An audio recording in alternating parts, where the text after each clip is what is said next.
ఇప్పుడు చేతులు అయితే కట్ చేసుకుందాం. చేతులకు కూడా ఈ లీవ్స్ అనేది ఇలాగ మనకు పైకి ఇలా పాకుతున్నట్టు ఇలాగే రావాలి. ఇలా వస్తే ఉల్టా చేసినట్టు ఉంటుంది.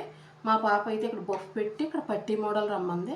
ఇక్కడ కొంచెం ఉబ్బులాగా బాగుంటుంది కదా నీట్గా, అందుకు అలా చేతులు పెడుతున్నాను. ఇప్పుడు అది ఎలాగో చూసేద్దాం. ఇది బొఫ్కి అయితే మనకి ఎంత పీస్ అవసరం అవుతుంది. ఇది 4 పేటలో చూడండి, ఇది 4 కూరలు పెట్టుకున్నాను. బొఫ్ అంటే మనం లెంత్ తీసుకున్నంత బొఫ్ చేతులు అయితే రాదు. బొఫ్ చేతులు పెట్టినప్పుడు కొంచెం ఎక్స్ట్రా తీసుకోవాలి. నార్మల్ చేతిలో తీసేసామంటే మనకి చిన్న చేతులు అయిపోతాయి. ఇది మినిమం పొడుగు నేను 10 పెడుతున్నాను. 10 నుంచి మనం బుట్ట అటాచ్ చేస్తాం కాబట్టి బుట్టకు ఒక 3 ఇంచులు కలుపుతున్నాను.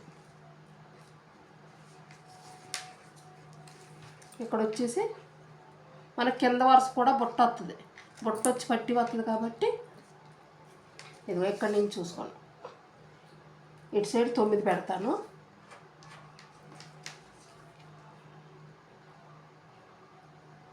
ఇక్కడి నుంచి 8 పెడతాం. కింద సంక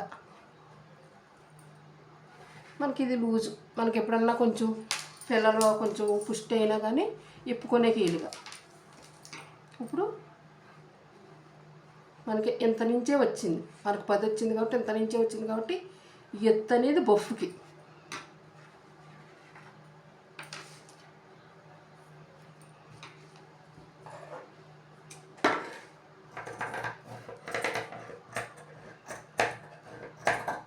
ఆ ఎత్తు అనేది బొఫ్ఫుకి పెట్టుకుంటే మనకు బొఫ్ అలాగ ఎత్తుగా తీయలేదంటే మనకు అలా నుంచున్నట్టు ఉండదు.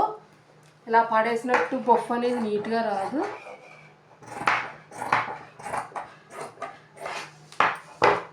ఈ బొఫ్ ఎటో తిన్నంగా పెట్టాలి. బొఫ్ కుర్చీలు పెడతాకే ఇటు అటు అవ్వకుండా మీకు ఇక్కడ ఓ డాట్ అయితే పెట్టేసుకోండి.